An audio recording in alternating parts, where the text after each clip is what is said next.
Welcome back into the Dead Arm Sports Podcast. Josh and Jel coming at you on a rare Wednesday recording this week. You're listening to us on Thursday, hump day indeed. Have a big show for you. Had some NFL news come out since we last recorded. Not as much as we were hoping, but a little bit of tidbit there. Of course, can't go this time of year without talking some sort of Aaron Rodgers and jump into a little bit of March Madness and golf. He's just never not going to be in the news. Yeah. That's just how it's going to be. It's just how it'll always be. Yep. Before we get into all that, though, Jel, question of the day today.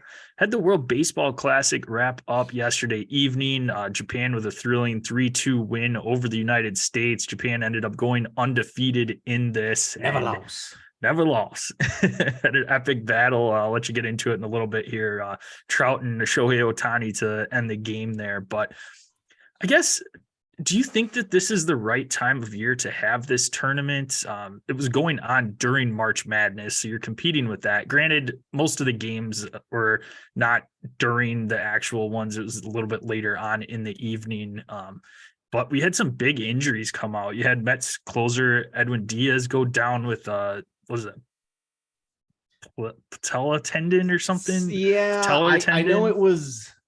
That sounds right, and I know it. I just know it's 8 to 10 months of recovery is the estimation. So he's potentially out for the season unless they make a deep playoff run. And then you had Jose Altuve, Astros second baseman, go down as well. So he's out 8 to 10 weeks, I believe it was. So a couple of huge injuries there to kick off the season. I mean, is this something? I mean, do you think that this is the right time of year? I mean, this could have happened in spring training as well, too. So, I mean, granted, teams are a little bit more careful with some of these guys in spring training than maybe the World Baseball Classic. But, I mean, is this something, too, that maybe could be done after the season? What do you think on this?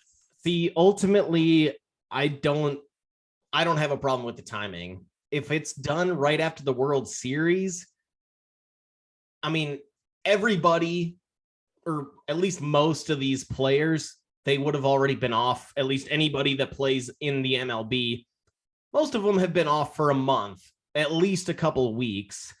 And you can't really, if you're expecting any of these players from these World Series teams, any of the players from those World Series teams to keep playing, like, good luck.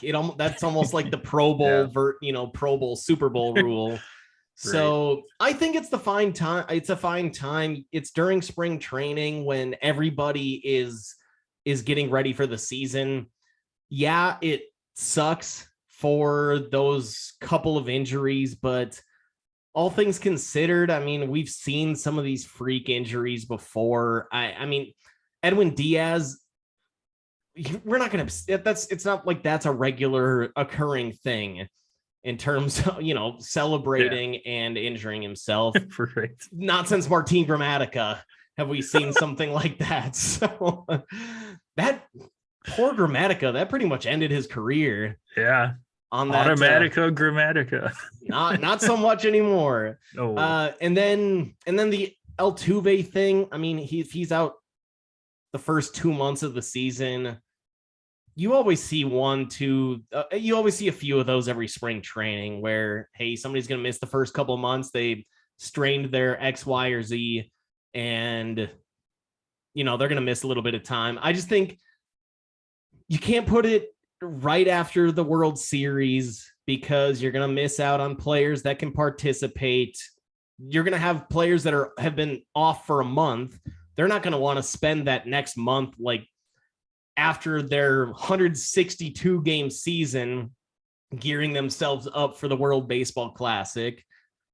Anybody that maybe lost in the championship series, AL or NLCS, like, fuck that. I don't want to go play again in 2 weeks. I'm devastated. Yeah. So, and when else can you really do it? The only other option that I think could be and maybe should be considered at maybe every mid-season 3 years, All-Star break, and replace the All-Star break with the World Baseball Classic. And what you could do is just the same thing that they do with the All-Star break, where they rotate cities. And now you'd have to reserve that for only the biggest cities in America. I mean, yeah, Milwaukee can handle hosting one All-Star weekend. I don't think they can handle hosting a World Baseball Classic.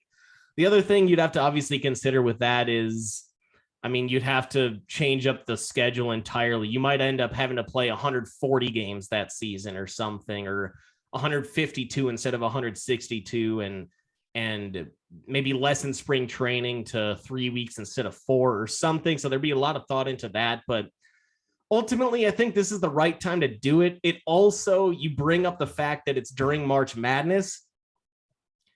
This is bracket season, baby. March Madness bracket, World Baseball Classic bracket. We're going to talk about the Dell Match play bracket at the end of this episode. We're in bracket season, baby. And I think there's some allure to that as well. Yeah. No, I ultimately agree with you on it. I think I kind of texted you about this last week and had a different opinion, but the more I thought about it, I think this is the right time. I think this is the right time of year to have it as well. From a fan aspect, I look at it, this is the time of year that baseball fans are starting to get excited for the season. And, I get to see some of the best players in the world play a month before the season starts, kind of get your juices flowing, get you excited for the upcoming season. Whereas if you had this in November, you're kind of worn out from baseball. Out. 162 game season. Plus, plus 20 plus games in the playoffs. And it's football season. So you're kind of just in football mode at that point. That's following the PGA model where, hey, let's do all we can to avoid football as well. Yep. So I do like the idea of having it maybe as an all-star break. I wonder, though, if you'll run into that issue like you would at the end of the season where some of the star players are like, I've just played 70, 80, 90 games right now to this point. I need this couple weeks off just to kind of recuperate my body and get ready for that playoff push in the second half where you might end up losing out on some of the top talent because of that too. Well, I might say the opposite, where maybe these players, instead of going and playing in the All-Star game, they're like, this All-Star break doesn't mean as much. Next year, I'll be on the WBC team and I'll go all out for that. So that could be like a kind of a, coin flip deal as well. I guess I didn't even think about that, but good point. Yeah. So no, ultimately it's something fun, and for week and a day removed from MLB season kicking off here, baby. Next Thursday. Yeah, the other thing too with that game, if you've been keeping up with anything sports, you would have heard by now that final at bat of the WBC was Shohei striking out Mike Trout, the two best players in the world, on the same team, and they have never made the playoffs together, which is astounding. So bad. Shohei is due to be a free agent after this season. What's he worth?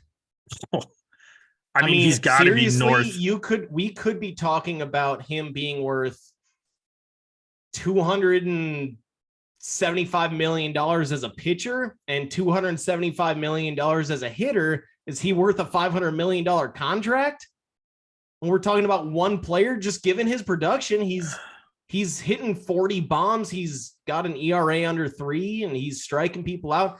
His three strikes, at least to Mike Trout, were he hit 100, he hit 102, and the strikeout pitch was a slider in the upper 80s that looks like it didn't break until it was about 2 inches in front of the plate, and then it just darted straight left. Like he's crazy, a supreme player on all sides of the ball. And whenever you throw him in the outfield, he's a good outfielder too. It's not just hitting. Like this guy's like a 7-tool player. He's got the 5 tools of a hitter and then the 2 pitching. The 2 pitching in terms of being a power pitcher and having amazing breaking stuff with control. Like this is the best player we may have ever seen in terms of all around. And given that he can pitch this way too, like, guy's insane. What is he worth? Is he worth a $550, $600 plus $1 million contract? If you're talking about he's only 28. You could get him to a 10-year deal and pay him maybe $60 million a year is a lot, but shit, this guy deserves over $50 million a year the way that he's playing right now, considering his dominance on both sides of the, well, you can't say both sides of the ball. I don't know how both sides of the plate. Yeah. I guess. I mean, I think he is going to be the first player to top that $500 million mark, which seems absolutely insane. But like you said, I mean, he's in the MVP rate. He'd be an MVP Cy Young race for both of them, batting, pitching. I mean, it's nuts. I mean, I don't know what the back end of that contract is going to look like as far as production. The Angels have done fairly decent though at keeping him fresh. I don't think they've been overusing him by any means, and it helps that there's a universal DH now, so any NL team can go after him. And maybe down the road, too, you focus more on him being a hitter and he transitions over into a closer role, too. If he's still able to keep up that 100-mile-an-hour pitches, high upper 80 slider, you could just move him into a ninth inning role and go from there with it. You're not going to overuse his arm and keep him fresh in the field, too. Imagine seeing Shohei like 4 days a week, just even if it's just one inning at a time, even better. Yeah, John Smoltz role, except he can actually hit. Superman. Yeah, no, it's going to be insane, and I can't wait to watch that sweepstakes unfold. I think it's Dodgers and Yankees, Mets. It feels like. I mean, the Dodgers have already cleared away payroll. They didn't re-sign Trey Turner. There was one other dude. They let Justin Turner go. There was some pitcher that they let go. Oh, they dumped the Trevor Bauer contract. So dump Bellinger. Oh yeah, your boy. Cubby. Hey, he homered yesterday. Nice against some AA scrub? Probably. $17 million. Lucky him. He has not played up to that. But right. 1 year deal. Let's jump into some footy ball if you're good to go. For sure. We can be found at Dead Arm Sports, Twitter, Instagram. Check us out on Facebook at Dead Arm Sports. Go to YouTube, type in Dead Arm Sports into that search bar. It'll be the first thing that pops up. Check out that logo. You can see it if you go to YouTube on Jel's screen behind his right shoulder. We monitor that chat. You can ask us any questions there. Again, make sure you subscribe. Click the bell there. Ding! We'll answer those questions live on the air. Otherwise, if you do miss out on our live feed, we can be found on our socials at Dead Arm Sports, at DasJel, that's at DASJEL. I can be found at DasJPEC, that's at DASJPEC. Give us a follow, send us your questions. Make sure you subscribe, rate, and review the podcast on your favorite listening platform. Send us a screenshot, and we will swag you up. Yeah, got alluded to it, hate talking about it, but yet again, Jel, an offseason full of Aaron Rodgers drama. We recorded last Tuesday and had mentioned that he was going to be going on Pat McAfee the next day, and essentially started off the conversation saying that he wasn't going to get into his future, but then essentially said, yeah, I want to play for the Jets. My time in Green Bay is done. They're working on compensation and arguing over it. So I guess for me, what were your takeaways from that? And then, I mean, the Packers have been rumored to not wanting to jump into any deal right away. They're more than happy to wait for the draft. I mean, have some other news from the Jets we'll get into in a little bit too. But yeah, I guess what were your initial thoughts and takeaways from this? I thought that what he said was honestly all pretty accurate. I mean, and you know, he mentioned in that, and this was a week now from today, again, recording on a Wednesday on a hump day. Hump day. And normally he goes on McAfee on Tuesday. So maybe he just maybe he needed an extra day to get out of that darkness or something to, his eyes needed to adjust. But I felt like he seemed pretty honest. Now he has obviously been deceitful with the media in the past, but I think him and Pat McAfee, and especially AJ Hawk being on that show, they've got a different relationship than he does with Schefter and obviously with Diana Rossini, given that he trashed both of them in that interview and texted Schefter, I don't know how you got my number, but lose it. Nice try. And then Schefter confirmed that comment with a screenshot from that conversation, which I'm glad that Schefter was being a good sport about that, not being a butthurt, type like Ian Rappaport, who tends to be kind of a douche about this kind of stuff. But not naming names though. Whoops. Anyways, if he wants on the show, he's more than welcome to come on. But no, I mean, I think that everything that he said, as a Packer fan that wants to move off of Rodgers, made me pretty happy. He basically confirmed that it seemed like he pretty much confirmed everything, all the rumors and all the reports that had came out outside of him denying that he had a demand list. It was more, he basically mostly said like, yeah, I want Tunyon, I want Lazard. Of course, the Jets signed Lazard. And I want Mercedes Lewis. He's one of my guys. I want Randall Cobb, but he said that getting those guys weren't it wasn't like a death sentence if the Jets didn't get those players. So that was a relief coming from a Packer fan. And then with the Odell rumor, he's like, yeah, who wouldn't want Odell? Which I don't think any quarterback wouldn't want Odell. It's probably more of like management and right. having to manage his salary, because the Odell reports were that he wanted 20 million. And he tweeted out like, there's no truth to me wanting 20 million a year, but I'm also not going to accept 4 million a year, which that's also very understandable. Yeah. So I don't know. I think everything that came out of that report from Rodgers, it seemed truthful. It seemed like pretty spot on. I'm overall pretty happy about how that went. Ultimately, I don't think I'm going to watch very much Rodgers on McAfee, just because I was bored most of the time listening to that. I mean, he's really good at like just like kind of talking around subjects and taking up a shit ton of time. That was like an hour long, and it could have been done in 20 minutes. Probably like our podcast. But I mean,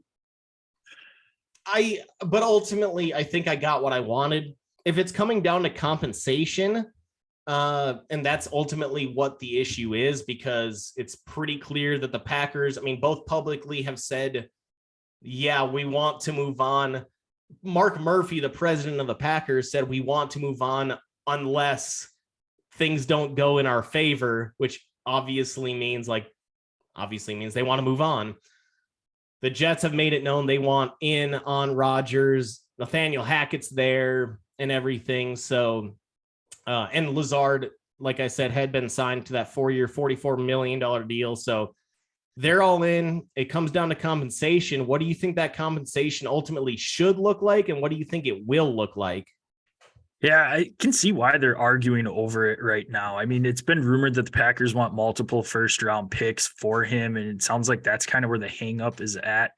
I mean, a player that seemed like a perfect fit to be sent back is Elijah Moore. Had news today that he was traded over to Cleveland, so obviously he's not going to be coming back in a Rodgers trade at all. But I think ultimately, though, it's hard, and I can see why both teams are digging their heels in, because I think the Jets would have no problem meeting the Packers' asking price of sending multiple picks, first-round picks, back to Green Bay, but they need a commitment from Rodgers. If he's only going to commit and he's wishy-washy after year one, you don't want to send multiple first rounds back to Green Bay for a rental player essentially for a year, where if they could get a commitment, yeah, I'll play at least 2 years, maybe 3. We'll talk after that second year. Then sure, we'll send multiple first back over. We're in obviously win now mode trading for an Aaron Rodgers towards the end of his career. But ultimately, I think it's going to end up being 1 first-round pick and then maybe a second, throw in a second, maybe a player, something like that coming back. I think the Packers really don't have any leverage. Rodgers came out and said he's not going back to Green Bay. He's going to wants to play for the Jets. So I think essentially all the leverage is in the Jets. In the Jets way here. So the Packers don't have anything really to sit on. And that's kind of that's exactly what I think here too. If I'm the Jets, and I think the Jets are actually, this is going to feel weird to say, but I think the Jets are being smart. about this. Kind of awkward to come out of my mouth when saying that, but are we in a parallel universe? Something's going on. That pandemic did something right for that squad. They come out of that pandemic and they had a killer draft last year, and now they're playing hardball to get Aaron Rodgers. Like, shit. Well done. I guess they made the most out of that. But yeah, I ultimately kind of think that. So right now the Jets sit with their own first round, which is 13. like mid-teens, 13, I think. 13. And then they now, with that Elijah Moore trade, they hold the 42nd and 43rd overall. Yep. So what I kind of think is going to happen is maybe they give up that 13 and then they say, hey, conditionally, depending on either if we have a ton of success next year, we'll give you our 42nd, or if we get a commitment, we'll give you that 42nd or the 43rd pick. If we don't have a ton of success, then it's going to be a 4th. Or if he retires after this, that next pick is going to be like a 5th or a 6th. So I think it's going to be a 1st and then a conditional pick that could be as high as that number 42 pick if they get commitment from Rodgers before the draft, this year's draft, or as low as like a 6th if he were to retire after this season. So I don't know how that's going to play out, but I would bet it's going to be a 1st and a conditional, and maybe they throw in a player. Maybe there's a swap of some depth that both teams need so that it kind of turns into a win-win either way. But that'd be my guess as to how this turns out. Yeah, knowing Rodgers, though, I highly doubt we'll get a commitment before the draft. So that conditional, but maybe it's a 2nd for next year. And if he comes back, it turns into their 1st or something like that, too. Maybe you could always do something like that, too, for next year. For sure. Yep. Mecole Hardman is now a Jet, so another weapon potentially for Aaron Rodgers. If you'd call it a weapon, I mean, he wasn't very good in I saw Kansas City. I saw Schefter tweeted out, man, this guy's like talking shit now. He's out here like Jets agreed to, I don't have the exact tweet, but it was something along the lines of Jets agreed to a deal with Mecole Hardman for jet sweeps, etc. Mecole comes back. I'm a lot more than jet sweeps. Schefter's already out here pissing people off. Shocking. But yeah, so, and like you had mentioned, I touched on too, Elijah Moore and a 3rd round pick go to Cleveland, and Jets in return get that 42nd pick. So you got to hope that for the Browns' sake, I mean, we're looking at a hell of a talent, but he was a head case in New York. Clearly, I mean, he didn't get along with that organization for some reason. God damn, the Browns are taking on just headaches, just continuing to take on headaches. Deshaun Watson, Elijah Moore, like Amari Cooper, you never really know what you're getting out of him. They're finally moving off of Jadeveon Clowney, but that was an unproductive move to keep him on the roster for 2 years. Like, does that shock you from the Cleveland Browns organization? Of course not. It's Jimmy Haslam. It's just like they don't ever learn. Houston Texans signed former Cowboy Dalton Schultz and former Bill Devin Singletary. Schultz getting a 1-year, $9 million deal. Singletary 1 year, up to $3.75 million, depending on incentives hit. Pretty solid move, I think, from Houston there. Dalton Schultz has been a phenomenal tight end the last couple of years, and it'll be great for whatever rookie quarterback comes in and steps in. Or if you have Davis Mills there, he's great, reliable target. So like that signing. And then what do you see, I guess, just real quick, we don't have to dive into it because I don't think Devin Singletary is a renowned running back, but he's a number 2 back, but yeah, is he going to eat into the shares? Pierce? Yeah. I don't think too hard, honestly. No. Okay. I mean, I wouldn't be, if I'm a Dameon Pierce, for fantasy purposes, if I'm a Dameon Pierce owner or going into next season with a fresh draft, I'm not afraid of Devin Singletary's presence. He never was dynamic in Buffalo. If he was, they would have used him more. I mean, I'm not saying that Singletary's a complete bum, but Dameon Pierce just proved to be a really legit back last year. You'd always rather ride that rookie, and that I think Pierce has bigger upside. Singletary's only signed for, I believe it was a $3 million a year contract. Yeah, 375. Yeah, so it's not like they got a lot committed to him. Yeah. That's just barely over Boston Scott's number with Philly. It's so bad. What is that? 3 week in a row, 3 episode in a row. Shout out to Boston Scott and his teeny tiny money that he's making. I am a big fan of that Dalton Schultz deal, especially with, we're assuming you're going to have a rookie quarterback in there right now. Based on Vegas odds, it's looking like it's going to be Bryce Young. Bryce Young having a really nice tight end to be able to throw the ball to, reliable guy. He finished in over the last 2 or 3 years. Since Dalton Schultz really took over that Cowboys role, he's finished in the top 5 and amongst tight ends in receptions or it's either receptions or receiving yards and touchdowns. So he's he's a solid tight end. I'm pretty surprised that the Cowboys let him go, but the Cowboys, you think that they have any are falling in love with our boy Jake Ferguson a little bit, and maybe they're thinking, hey, let's put him into that number 1 tight end role. I know they went out and got Brandon Cooks, traded for him for a 5th and a 6th, but they still needed a number 2 wideouts. Are you thinking Jake Ferguson is going to be something that's worth having in fantasy? Do you see him hopping into the top?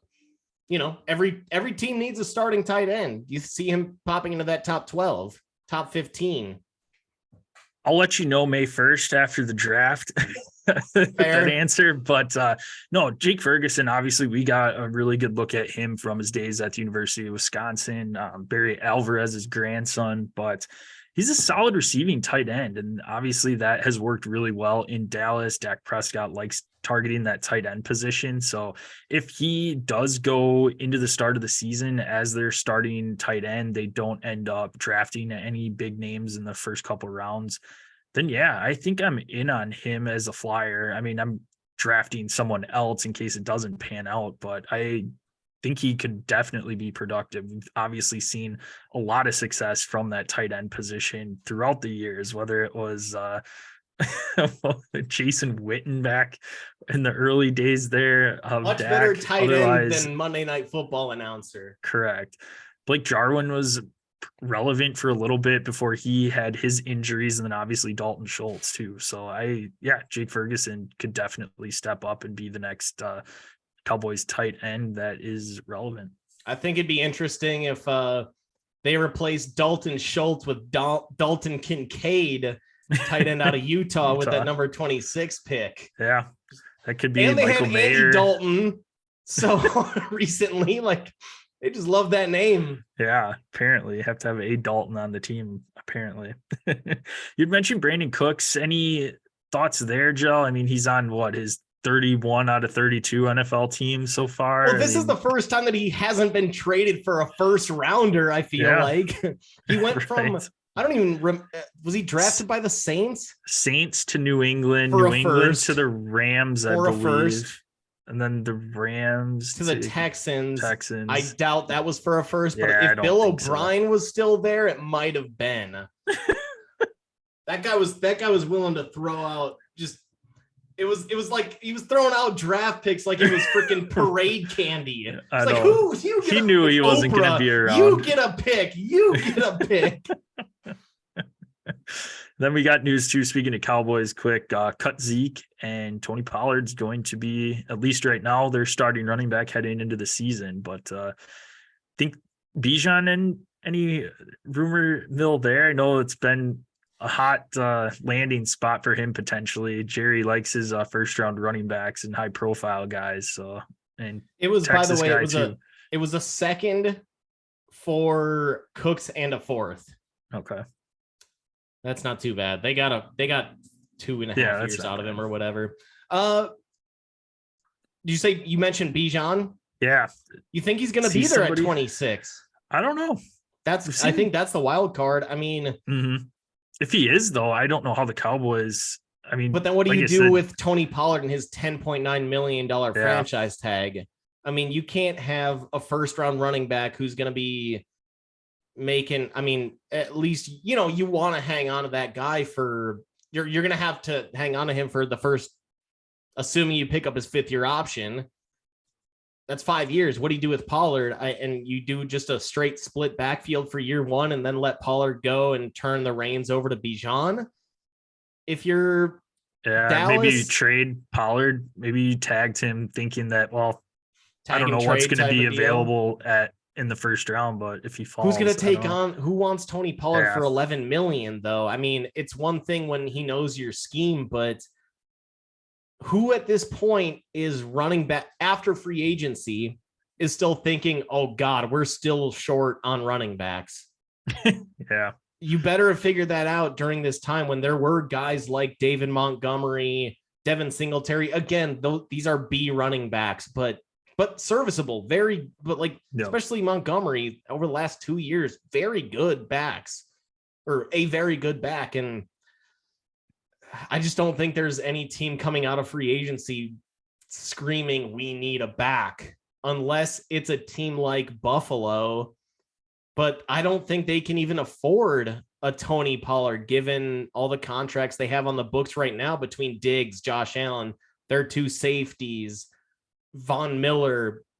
Gabe Davis is going to be due pretty soon, probably for an extension if they want to give him one. So, well, they just got Damian Harris too, stole him over. Yeah, from so New they England, so perfect. Yeah, exactly. I forgot about that. So I don't Miles think they're Sanders exactly running back needy. Carolina too, just a tidbit there too. One more time. Miles Sanders over to Carolina. So. Yep. All right. March Madness was upon us. Always a fantastic weekend. I know I Did you mention Zeke is out? Yeah. Okay. Yeah. Crazy March Madness. We always have the hopes of some big upsets going in, and a lot of times are disappointed. But hey, we got Fairleigh Dickinson this year over Purdue. Purdue and Zach Edey going down to the 16 seed, second time in history that this has happened. And yeah, I mean, it just was everything aligned for Fairleigh Dickinson in this one. Purdue just looked atrocious, and Fairleigh Dickinson was awesome, and we're hitting shots and ended up coming away with the huge victory. Ended up losing the next round to Florida Atlantic, but always like to see that 16 seed. Had Princeton advance into the Sweet 16, knocking off my bracket champion Arizona in the first round, and then Mizzou. So 2 solid programs that they had knocked off on their way into a Sweet 16 matchup here against the Creighton Blue Jays. But anything else stand out, Joe? Any fun stories from the weekend at all? Well, I mean, Princeton getting there into the Sweet 16 as a 15, or Sweet 16 as a 15 seed, that's freaking awesome. Is there, I guess, really, once we got, like, now that we're into the Sweet 16, it's a lot of teams that we kind of assumed would be here. You know, your top seeds of Alabama and Houston, not really a shock. Those were the 2 best teams, I think, during the entirety of the regular season. Absolutely. And they've been the top 2 teams this tournament. They've been really relatively dominant. Alabama hasn't had, I mean, a close game whatsoever. So I'm not shocked there. The one that was a little bit of a shock to me, I mean, I had Duke in the Final Four. Yeah. And it's not the final score the final score of that Duke Tennessee game, I don't think tells the whole story. I mean, Tennessee was in complete command that entire game, and they are facing Michigan State in this first round. Michigan State's played, I think, above their level and like above how they played in the regular season. So you've got 2 hot teams here. I think Tennessee's wins have been more impressive, just the way that they really, really took care of Duke. Do you see Michigan State having a chance at the upset here and getting themselves into the Elite Eight, where they would presumably face Alabama, assuming Alabama can take care of the Ivy League school Princeton? Well, you're talking about getting like the Elite Eight matchups, because Michigan State right now is going to be facing Kansas State before they would get to Tennessee. Tennessee's got FAU. You know what? You're right. I've got my games mixed up here. Oh, yeah, Well, no worries. great. But no, Michigan State's a hot team right now. That is going to be an interesting region to take a look at. I mean, Tennessee. I was jumping. Okay. Kansas State's been game. good Whoops. too. So I think you can pencil Tennessee through, as much as the Florida Atlantic Owls have been a nice story here and helping me out in our bracket draft. Tennessee, no I think, is going to end up rolling through here. And then, Michigan State, Kansas State, Tennessee's look good right now. And I did not expect them to go far in this one. Their starting point guard had went down in that SEC tournament. So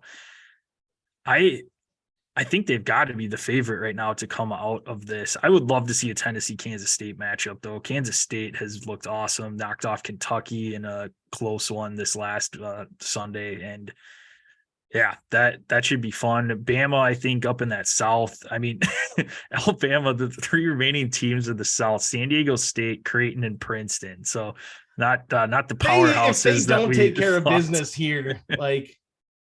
Yeah, they should. They've been rolling too. They haven't really played anything close. And I mean, they haven't played any good competition. Maryland was just kind of a cakewalk there. But I think the division or the region I'm most looking forward to this upcoming weekend has to be the West.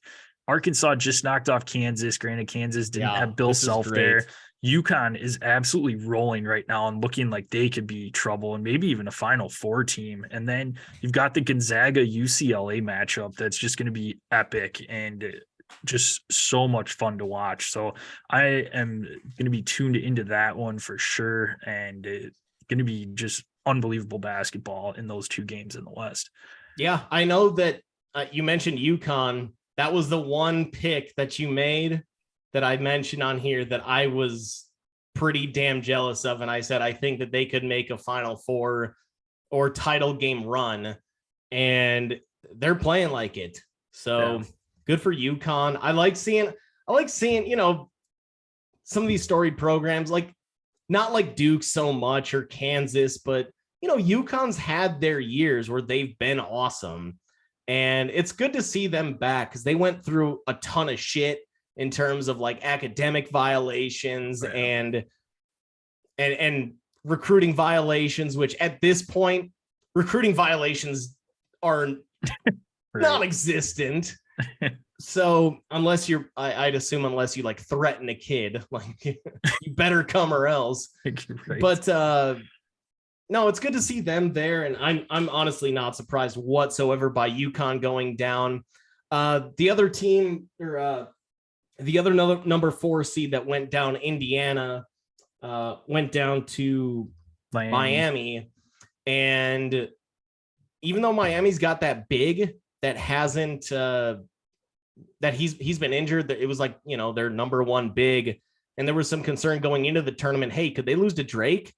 That almost seemed like one of those 12-5 matchups that was too easy to predict because you knew about the injury history and that Drake tends to get a W or 2 in the in March Madness.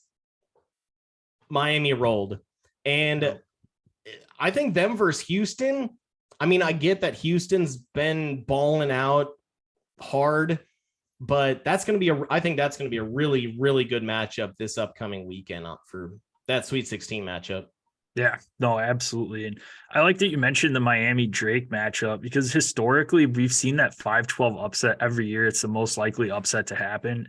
And this year we didn't have that 5-12 upset at all. Every single 5 seed, San Diego State, Duke, Miami, and St. Mary's all ended up taking care of business and advancing into the next round.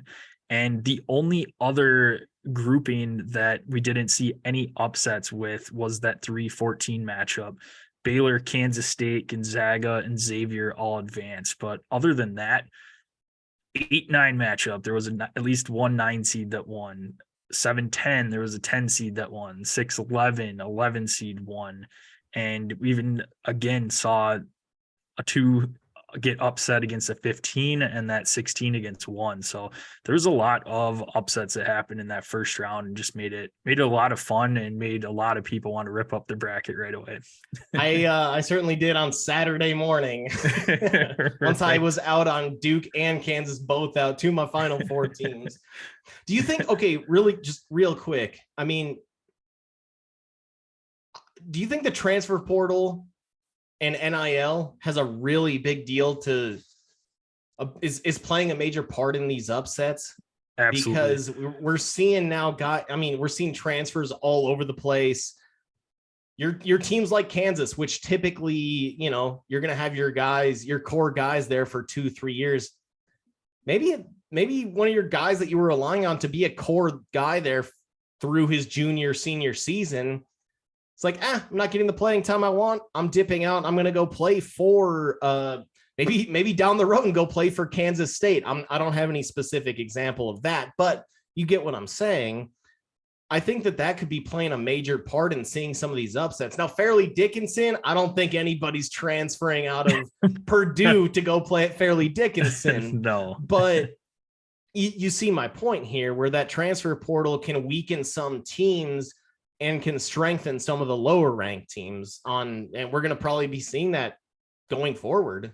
Yeah. Well, and I think just like we saw with NCAA football and college football in the fall, it just kind of levels the playing field a little bit. Yeah, you're going to have a few of the elite teams. And again, like you had mentioned, Alabama, Houston have been just solid throughout the entire season so far, and they're still standing right now in the tournament, the only 1 seeds that are doing so. But yeah, I think it just kind of levels it and just makes it more fun. And there's a lot more parity. And with a lot more parity comes a lot more fun March Madness tournament where anything can happen in it. So I like it. And just like I like it with football, it levels the playing field. You start getting in some awesome guys. Like, I mean, 5 years ago before NIL, just talking Wisconsin, we're not getting a CJ Williams coming in. I mean, that's all due to, right, no. Well, one, Luke Fickell coming in, but also, I mean, with NIL, you're seeing that. So it's a good thing, I think, for at least the immediate future.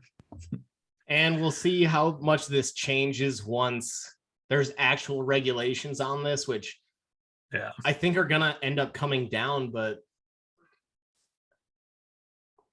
we can get into that. That another day. We could go on for days on that. For days with what the NCAA's involvement could be and et cetera, et cetera. Yeah. Who do you have as your Final Four then? A fresh start, Jel. You've got 16 teams that are alive right now. Who are your favorites then for your personal Final Four of the remaining teams? All right, let me run down this real quick. I've got Alabama over San Diego State facing off against Princeton over Creighton. I got one more win for the 15 seed. I've got Tennessee over FAU. I've got Michigan State over Kansas State for my Elite Eight matchup. I've got Houston over Miami. I went back and forth on that, but I'm going to have to go with Houston just with the way they played, even though Miami's a really nice team. I got to go with Houston the way that they've been playing. I got Texas over Xavier for that Elite Eight matchup. UConn over Arkansas and Gonzaga over UCLA for that final Elite Eight. I've got Bama over Princeton to get into the Final Four. I've got Tennessee over Michigan State to get into the Final Four. I've got Texas over Houston. And I've got UConn over Gonzaga. So my Final Four teams are Alabama, Tennessee, Texas, UConn. I like it. Yeah, mine's fairly similar. I have Alabama over San Diego State. I've got Creighton over Princeton, ending Princeton's awesome run. And then Alabama getting into that Final Four. I got Tennessee over FAU, Kansas State over Michigan State, and then Kansas State upsetting Tennessee and getting into that Final Four. Midwest region, I'm going to take Miami over Houston. Miami's been playing some pretty decent ball right now. I like them having a little bit of a rest and going into Houston matchup. Then I have Texas over Xavier, and I don't think it matters who Texas plays. They're playing some awesome basketball right now, and Texas they're going is to run freaking through nice. this. Yep. They'll be in the Final Four. You got UConn over Arkansas, Gonzaga over UCLA in a barn burner there. And then I have the man-child Timber advancing into the Final Four, sticking with my original Final Four pick there. So have Alabama. Do you know when they announced the Naismith Player of the Year? I think it's after the tournament. Damn, I just hope it's Timber. That guy deserves one. He's been there for like 8 years. Right. Come on, get him one. It's my Final Four: Alabama, Kansas State, Texas, and Gonzaga. You tuned in last Thursday. Jel and I did our bracket picks. So we picked one team seeded 1 through 16. So 16 total teams each. And right now have a fantastic matchup going. Jel took the lead after the first round, had 8 points. I had 7 points. And then I came storming back in that second round, picked up 8 points myself, Jel at 6. And right now I have a little bit of an advantage, up 15-14. Jel has 3 teams left in Alabama, Texas, and Tennessee. And I have Gonzaga, UConn, Miami, and FAU left. So we'll see if we can pick up any more points. This is nice. Yeah. This is going to end up being pretty even as we get down to it. Yep. No, All absolutely. right. I feel like I'm probably going to lose 2 teams at least in the next little bit here, but and one of them won't be FAU for sure. Yeah. We'll see.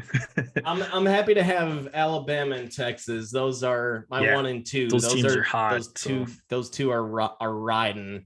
Yep. You got UConn though. I mean that might be the wild card here. Yeah. Well, and we've got FAU versus Tennessee, so one of us is going to have a team eliminated right then and there. And if Miami can upset Houston and Texas advances, one of our teams will get eliminated there too. So should be a good one. Let's go. Speaking of good ones, Valspar Championship, not one of my favorite golf tournaments of the year, but was a fantastic finish. Taylor Moore with his first career victory over Jordan Spieth and Tommy Fleetwood. Picked up his first victory, and thanks to that, he is headed to Augusta in 2 weeks. He is Masters bound thanks to that victory there. That's awesome. Yeah, so you'd like to see that. I mean, obviously, that's on every golfer's bucket list to get into the Masters tournament. It's on my bucket list. It's not going to happen. Yeah, right. Maybe in a video game, Jel. I think they have the Masters back in PGA Tour this year. So. 2K21 or 2K, I guess 23. Yeah. But any other takeaways from this one before we go and run through our picks? No, I mean just real quick, we've got a couple golfers that we're gonna run into the this upcoming tournament is the Dell Match play, and we'll get into our brackets in a second here. But 2 of the players that are in that tournament finished tied for 3rd in Jordan Spieth and Tommy Fleetwood. So they're coming into Dell Match play looking hot. Just a quick update on our pick'em. Davis Riley finished -1 with after a freaking just dog shit performance on Sunday where he finished 3 over. He looked like he was in good shape to finish with the top 10 or within the top 10 pretty easily, but again, pooped himself. And on Sunday, he called the shit poop.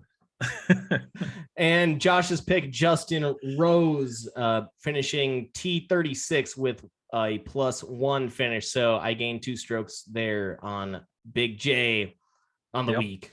Gel's at -89. I am at -72. Going to take a little break from that pick'em as we have the Dell Match play this week. So you mentioned earlier on the episode, Jel, it is bracket season, and there is a bracket for the Dell Championship. I love it. Shocker. So this one takes place at Austin Country Club, par 71, 7,100 yards. And again, it's a match play format. So every golfer is seated into a group, the groups of 4.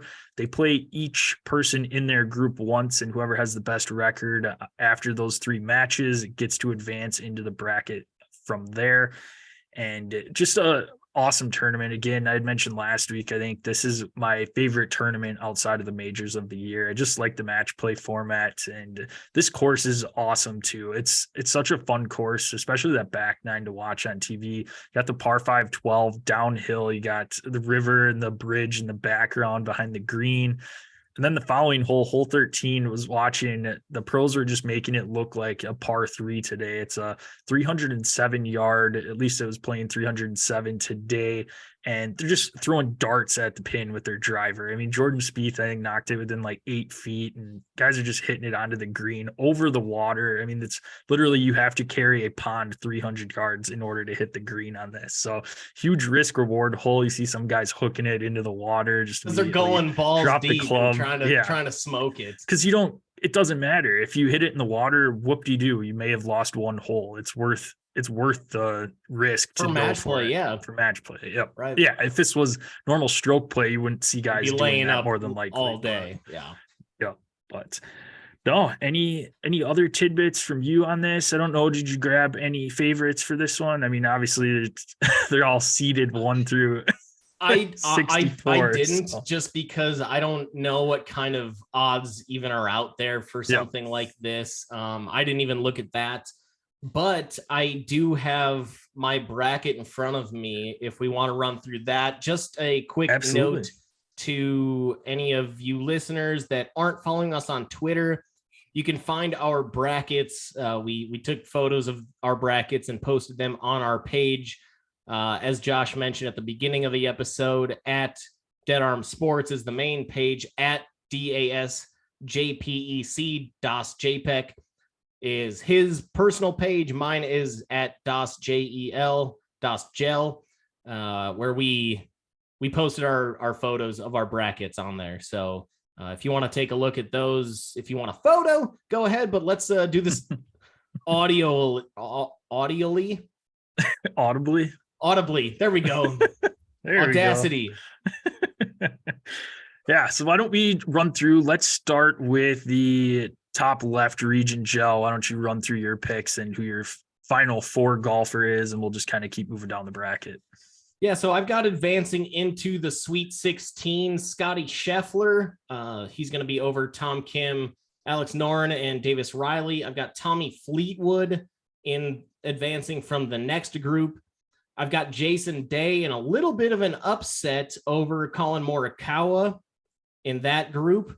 I've got Chris Kirk over in another small upset over Victor Hovland and the rest of that group in the to wrap out or round out that that group of 4.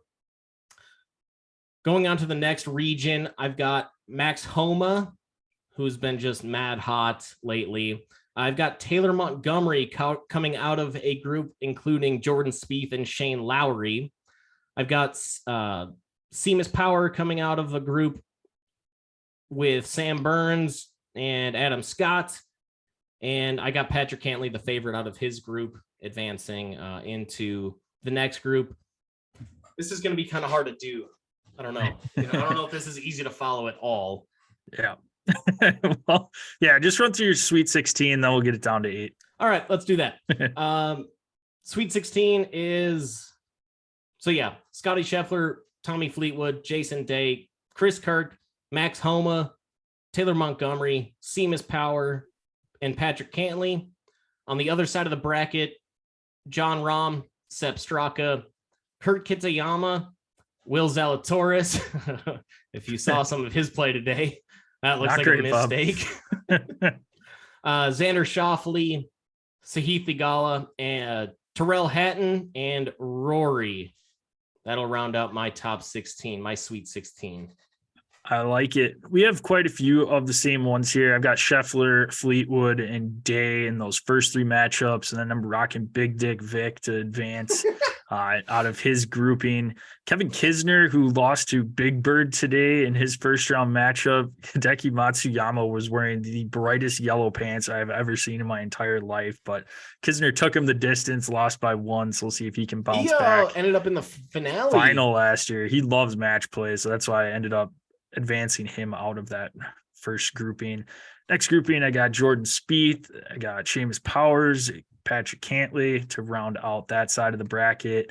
Rahm and Straka over at the top, over there. Tony Finau, Harris English, Tom Hoagie, Sahith Theegala, Terrell Hatton, and Rory McIlroy. So that is our sweet 16. I believe we have 1, 2, 3, 4, 5, 6, 7, 8, 9, 10 of the same golfers. So we'll see what happens there. I'll kick off the Elite Eight here. I have Scotty Scheffler beating Tommy Fleetwood, Big Dick Vic knocking off Jason Day.